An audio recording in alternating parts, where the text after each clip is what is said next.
My name is Bernadette, but most people call me Bernie. I'm 30 years old.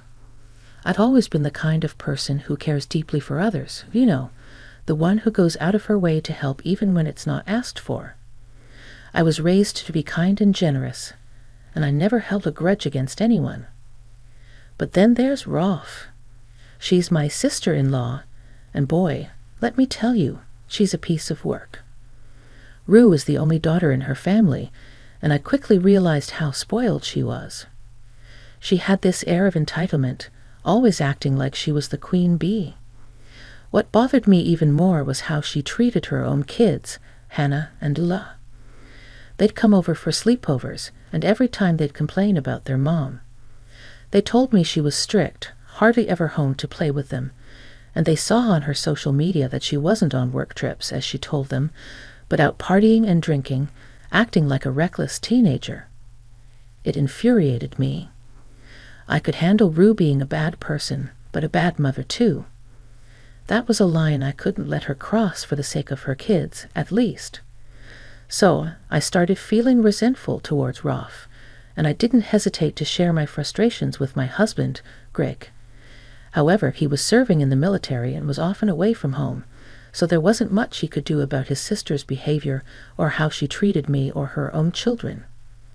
Despite my growing disgust for Rolf, I always welcomed my nieces Hannah and Leia with open arms. They were such bright and wonderful young girls. They enjoyed spending time with their cool Aunt Bernie, as they'd often call me.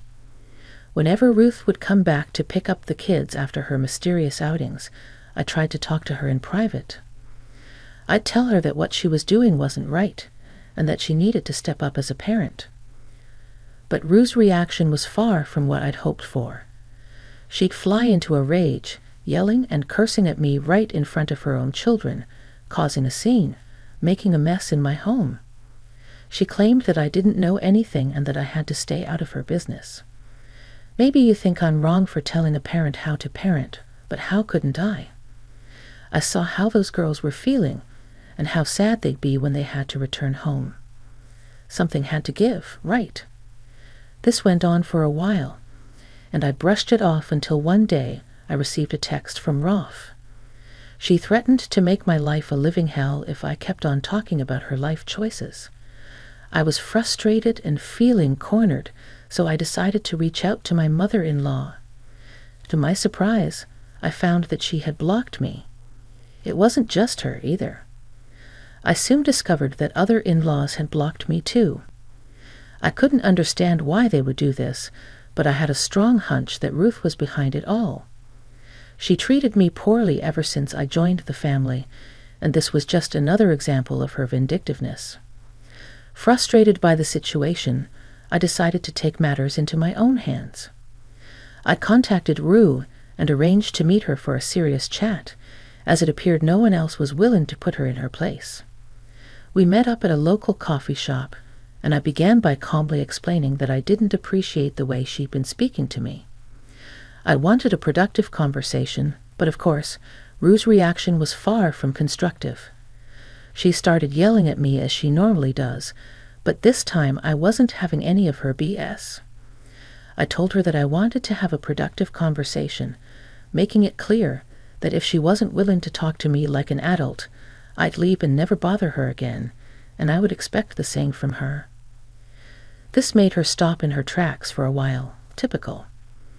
I could see the cogs moving behind her eyes, and she was seriously debating whether or not to talk to me rudely. It was clear that Rue had stopped yelling for a moment, because she knew she had the advantage of free babysitting services from me whenever she wanted to go out on her escapades. However, just as I suspected, Rue's bitterness and anger got the better of her, and she felt attacked by the truth, which only fueled her anger. "I just want to talk about the way you treat me. It's not right, and you know it," I said. "Who do you think you are? You have no business telling me how to act. I'm a grown woman," she retorted. "Then act like it." "Why do I have to be here telling a grown woman how to treat people?" I replied. "Everyone says that you're awful." "No one says that. It's only you," she shot back. It's everyone, sweetie. They just don't want to tell you because of how you're reacting right now. You don't tell me what to do. I'm just trying to have a productive conversation here. If you're not willing to do that, then maybe we should end this discussion. You think that you can come in here and judge me, huh? You judge my parenting like your mother, Mary. You know what? I'm going to make your life a living hell, Bernie. I'm going to make sure that no one speaks to you in this city ever again. How would you like to be branded as a wife who's cheating on her man who's serving the country? It's not like it hasn't been done before. Everyone will believe me, and no one will believe you. Why are you so full of hate and anger? It's not enough that you've convinced all of our in-laws to block me, and now you're threatening to spread rumors about me? You're honestly sad and pathetic. We went back and forth for a short while, and I was just completely drained from this sad, bitter woman. I'm done, Rolf. I can't deal with your behavior anymore, I said as I was walking out of the cafe. Rolf was shouting insults and lies about me, making me seem like I was the bad guy in the situation. Feeling drained by the confrontation with Rolf, I decided to take a step back and focus on my own life, wanting to avoid the negativity that my sister-in-law brought into my world. Meanwhile, Hannah and Lila began reaching out to me more frequently after that altercation at the cafe. They would sometimes be left alone for days on end with no one to care for them, being forced to fend for themselves. I obviously grew worried about the well-being of my nieces, especially after learning that Rolf had become even more hostile towards them since Child Protective Services, CPS, had paid a visit. I was the one who decided to call CPS because I genuinely didn't know what else I could do. I couldn't just sweep up the kids myself. Ruth was so crazy she might have charged me with kidnapping. I called CPS, hoping that they would protect my nieces. However, the situation remained unchanged. Rolf always seemed to get wind of CPA's potential visits, and that's when she would put on her Mother of the Year hat and act like she was the best mother in the world. Hannah and Lila would tell me on the phone that this CPS visit made her more hostile towards the kids, and I was caught between my desire to help my nieces and her fear of making their lives even worse. Every so often when Hannah would tell me that Rue wasn't around, I would drop off food and drinks and board games at their home. If I was feeling extra risky that day, I'd sit down with them and hang out because no kid should be left alone. I just couldn't help but wish that Ruth would put her pride aside and ask for help in taking care of the kids. She knows that I love those babies to death, and that Ruth could spit in my face, but I would still take care of Laya and Hannah. But Ruth's stubbornness seemed permanent. I couldn't believe my eyes. When I opened the door and saw Ruth standing there, she looked disheveled and helpless, like she'd spent the last few nights on the streets. "Ruth, what are you doing here?" I asked. She hesitated for a moment and then revealed something that left my jaw on the floor. "Bernie, I don't know where else to turn. I've hit rock bottom and I need money fast." "It's for the kids," she said. I could feel the weight of her request, but her previous actions had made me cautious. "Why not ask your own family for help?" "Didn't you say you hated me and you wanted nothing to do with me?" I questioned. "I did ask my family, and they helped me out already." "I can't go back to them now. This money is urgent, Bernie. Cut the holier-than-thou crap and help me, please," she pleaded. I just wasn't buying it with the way she was looking. She looked like she would blow the money on booze and drugs. So I said, "Tell me what the kids need, and I'll buy it for them." "What? Why?" she demanded. "Just give me the money. I'm their mother, and I'm their aunt, and I care about them, so I want to buy them things." "Why do you always act this way? Why can't it ever be simple with you? You always want to argue with me," I responded. Her frustration grew, and she lashed out. "You're supposed to be family, Bernie. You won't even help your struggling in-law and your own nieces. That's funny because not long ago, you were the same one trying to distance me from the family, I retorted. No, that's all in the past, Bernie. I can't stand you sometimes. Why did I even come here? She exclaimed. Because you're struggling and you need help, but not in the way you think. I think you're going through something, and I'm here to help you if you just let me, I replied. I don't want your help. I don't need your help. Coming here was clearly a mistake. Thanks for reminding me how useless you are, she snapped, turning away to storm off. But I was feeling angry, so I said, one day you're going to get caught for all the crap you're doing. Those babies deserve a present mother, and you know it. She stopped in her tracks and said, So it was you who called CPS. I have half a mind to teach you a lesson about snitching. For a moment, it seemed like she wanted to start a fight, and I was getting ready for it. But then she stopped. I think she must have remembered her desperate need for my help, and she knew that putting her hands on me would end our relationship for good. Without another word, she stormed off, leaving me feeling so sad for her. A couple of weeks went by, and I continued to receive texts from Hannah and Lila. They described how Ruth was indeed spending more time at home, but it was far from what they had hoped for. Instead of a caring mother, she was drinking heavily and complaining about life incessantly.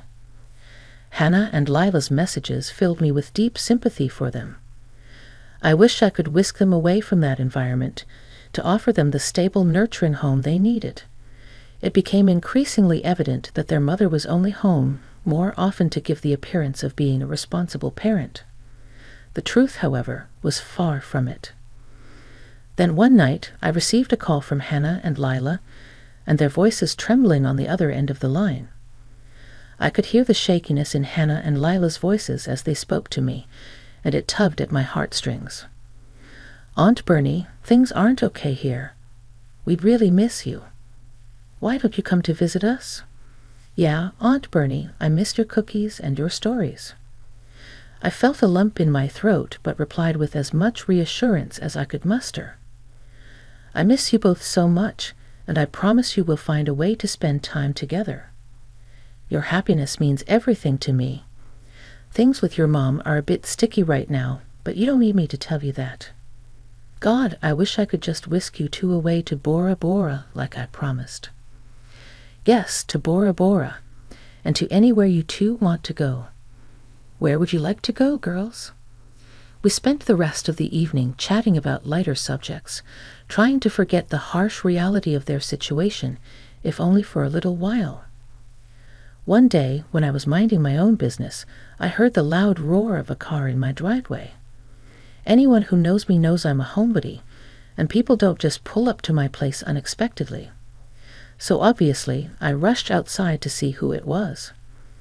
My heart skipped a beat when I saw Hannah and Lila standing in my driveway with their little backpacks and smiling faces. The surprise had left me momentarily speechless, but I quickly rushed to hug them.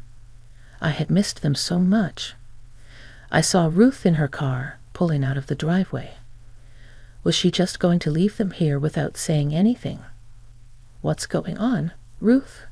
I asked, frazzled. Ruth half yelled back, I have to go away for a month, and you'll have to take care of them, so yeah. Without hesitation, I ushered the kids inside, telling them to help themselves to whatever they wanted in the kitchen. After that, I walked up to Ruth, unable to contain my anger any longer, and I began to shout at her, my voice echoing through the driveway. Ruth, what the heck is the meaning of all this? What's your problem? Why are you yelling at me? You can't just drop the kids and disappear for an entire month. What the hell is going on? I thought you loved them. Ruth looked frazzled and retorted, Don't you miss them? Of course, I love Hannah and Lila, and they're not brats, but you can't just dump them here like you don't care about them. And you can't just dump them here without consulting me. What if I wasn't home? What if I had a work trip? Okay, but you don't. And you're here. That's all that matters. You're so spoiled. It's disgusting. Don't raise your voice at me. You know what? This is all your fault. What if you'd helped me with the money, like I asked? I wouldn't have to do this. I wouldn't have to slave away for an entire month just to make ends meet. You were the one who said I had to be a better mother, and that's exactly what I'm doing. Okay, where are you going? Why is that your business? What if the kids need you? What if they get sick? How am I going to contact you and get hold of you if I don't know where you're going? There's this thing called a text message, Bernie. Look it up. God, you're insufferable. So, you're going on some secret mission then? I don't get it. Why can't you just tell me where you're going? Because it's none of your business. You know what? I think that you're going to your little drug parties. What? Why would you think that? Because you're a mess, Ruth. You don't know anything about me. Maybe, and honestly, I'm glad. Maybe it would be better for everyone if you just went away and never came back. You certainly won't be missed. Ruth was hurt by my words. I saw her face twist, and it looked like she wanted to cry, but she quickly recovered and started yelling at me all over again. Oh, you would love that, wouldn't you? Well, unfortunately for you, I'll be back to take my kids. They love me, and they need me. I couldn't be bothered to listen to the rest of her spiel, so I headed back inside the house while she continued to shout at me in the driveway. I got inside the house and locked the door behind me, took a deep breath, and said to Hannah and Lila, "Okay, ladies, who wants to bake some cookies with me?" As the days flew by, I cherished the precious moments with Hannah and Lila. My heart swelled with love and appreciation for these beautiful, smart nieces of mine. I couldn't wrap my head around how they turned out to be such loving, kind children despite being raised by the devil herself, but I wasn't one to question miracles every day. Hannah and Lila would open up about the things their mother had done to them. The verbal and physical abuse, even denying them food. It made my blood boil, and I knew I had to devise a plan to ensure the girls would be well taken care of. Hannah, always the little detective, created a burner account to follow her mom. At some point, Ruth had blocked the girls and me from viewing her social media. I guess she figured out that she was being sloppy with her rendezvous, but now with the burner account, we could see the pictures and posts of Ruth living it up during this month when she was supposedly working to support her kids. My suspicions were confirmed, and I knew Ruth wasn't off being productive. Instead, she was drowning her sorrows and neglecting her responsibilities. Lila's eyes welled up. "What's wrong, sweetie?" I know that this won't last forever. I know that she'll come back, and I don't want that." "Me too, sis. I wish we could stay here forever. Why can't we stay here?" "Well, sweetie, it's a bit complicated.